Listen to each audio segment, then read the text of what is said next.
Juliana suspirou, libertando-se das últimas lembranças desagradáveis. Ela pegou a mão de Clayton e ficou feliz por eles terem tantos momentos felizes pela frente. O homem sussurrou no ouvido de Juliana que ela era o amor da sua vida e o abraçou com força. Essa foi a última vez que Juliana os viu. Não havia mais nada ligando sua vida passada porque ela podia se dedicar a um homem que ela amava e esse conhecimento foi possibilitado por sua avó. Como a filha estudava em uma boa escola particular e morava em uma linda casa de boa vizinhança, Juliana tolerava as repetidas traições do marido e permitia que a filha tivesse uma família completa e a liberdade de aceitar qualquer coisa. No entanto, depois que a filha se formou e se mudou para estudar, Juliana percebeu que era hora de sair sozinha. O relacionamento deles durou apenas 20 anos. Quando Juliana conheceu Bruno, ele tinha 27 anos e começaram a namorar. Um ano depois, ele a pediu em casamento e eles se casaram. Quando se casaram, Bruno já havia comprado sua própria casa, para que os recém-casados pudessem viver felizes e despreocupados como antes do casamento. Juliana era uma menina simples e ingênua que achava que o mais importante para uma mulher era casar bem e ter um filho. Eles eram íntimos, mas assim que Juliana engravidou, tudo mudou. Juliana precisava de paz e Bruno começou a traí-la. Juliana soube que o marido tinha um amante quando a filha tinha 5 meses. Ela foi até a casa deles enquanto Bruno estava no trabalho. A jovem que atendeu a porta era muito atraente, parecendo ter acabado de sair da capa de uma revista. O mais surpreendente era que ela estava carregando um bebê dentro dela. A mulher alegou que precisava falar urgentemente com Bruno porque ele a estava evitando e ignorando. Juliana ficou chocada e simplesmente fechou a porta na frente dela sem dizer nada. Ela foi até a filha e deu-lhe um abraço apertado enquanto soluçava e o bebê brincava com um chocalho. Claro, ela era incapaz de compreender o que estava acontecendo na mente de sua mãe. Eles se divorciaram, e a mulher jurou seu amor e implorou perdão, dizendo que foi a primeira e última vez que Juliana acreditou em mim. Os anos passaram, mas Juliana se recusou a acreditar nela. A jovem não estava grávida. Ela sabia que Bruno era casado e acreditava que, ao saber das novidades de Juliana, ele pediria o divórcio e Bruno seria exclusivamente dela. Ao desfazer as malas em uma viagem de negócios, ficou chocada ao ver que metade dos itens na bagagem eram roupas de praia. Ela continuou a acreditar que seu marido não a amava e provavelmente estava atraído por ela. Como não queria que a filha fosse testemunhar, Juliana esperou até depois de terem ido para a cama para contar tudo ao marido. Ela alegou que era demais. Estranho que ele precisasse de tantas camisetas e chinelos e apenas 2 camisas brancas para uma viagem de negócios, mas o marido dela tem sua própria explicação para isso.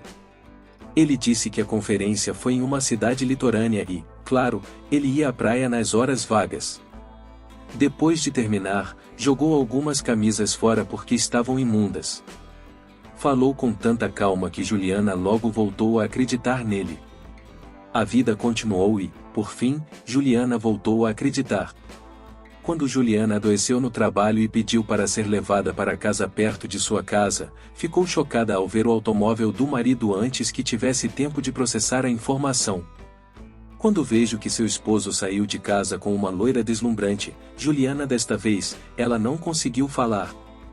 Juliana pegou ele em flagrante e viu que o casamento deles havia acabado e eles estavam se divorciando, mas o marido dela falou algo durante a conversa.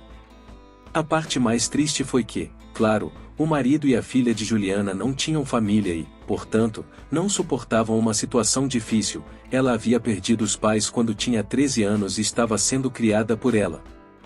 O fato de Juliana ter baixa renda, não ter casa própria e não conseguir sustentar e criar a filha sozinha foi o maior medo de Juliana, e mais uma vez deixou que a parte mais triste dela fosse claro que o marido e a filha. Ela vendeu a modesta casa e por recomendação de Bruno e também vendeu a casa dos avós, que também não estavam mais vivos. Como resultado, ela se tornou totalmente dependente de seu marido. Ela estava ciente de sua atração por ela, mas ficou quieta. Quando a filha foi para a faculdade, Juliana já sabia o que iria acontecer, então ela simplesmente esperou pacientemente o momento em que não toleraria mais isso. Um pequeno ato de retaliação por seu marido infiel é o maltrato de seu marido logo antes do divórcio. É hora de acabar com isso, Bruno. Juliana percebeu pelas ações de Bruno que ele estava namorando outra pessoa, e ele mal escondeu o fato. Bruno mantinha um caderno com todas as suas informações de login, para que ela pudesse acessar suas contas nas redes sociais. Ela também espiou sobre ele enquanto observava a relação entre o novo amante e seu marido. Quando o casal se casou, os médicos demoraram um pouco para descobrir o que estava causando as erupções cutâneas alérgicas de seu marido. Ele alegou que ia pescar com um amigo por alguns dias, mas Juliana já sabia da verdade pelas redes sociais, e foi essa justificativa para começar a se vingar. Ao saber que tinha alergia à lavanda, Juliana parou de usar o detergente à base de lavanda que usava anteriormente. Quase perdi quando Juliana o colocou. Quando seu marido voltou de sua suposta viagem de pesca, ele ficou perturbado. Juliana perguntou o que estava acontecendo, e Bruno respondeu que estava com algum tipo de urticária. Ele ficou horrorizado, e Juliana não pôde deixar de rir ao descrever como ele era nojento e promíscuo, trazendo doenças para a casa onde seu marido estava.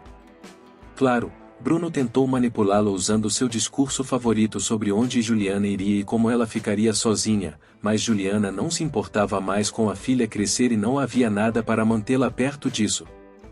Juliana até sentiu pena dele por um momento, mas depois você se lembrou de como ele a tratou todos esses anos e contou que enquanto ele descansava em uma pescaria ela encaminhou os papéis do divórcio. Traidor, depois de deixar uma mensagem de voz e alugar seu próprio apartamento, Juliana aceitou de bom grado a oferta de uma amiga que graciosamente se ofereceu para cuidar dela enquanto ela estivesse fora. No entanto, ela nem precisou procurar um apartamento porque, após o divórcio, ela foi morar com outro homem, o irmão solteiro de sua amiga que a visitava com frequência.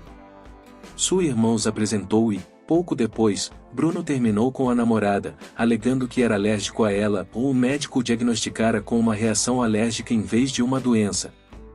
A filha mais tarde descobriu sobre o divórcio de seus pais, ela estava ciente da traição de seu pai e tinha um desejo secreto de que eles tivessem se separado. Se você quer que seus pais sejam felizes, Juliana sabia que tudo o que ela sofreu foi em vão, e ela cometeu um grave erro. Juliana usou a si mesma como exemplo enquanto encenava uma peça para sua filha e lhe ensinava uma lição sobre tolerar cônjuges rudes. Mais uma história que nos traz ensinamentos. Se você chegou até aqui, escreva nos comentários, divórcio que vou curtir todos. Curta o vídeo e se inscreva no canal para minhas histórias incríveis como essa.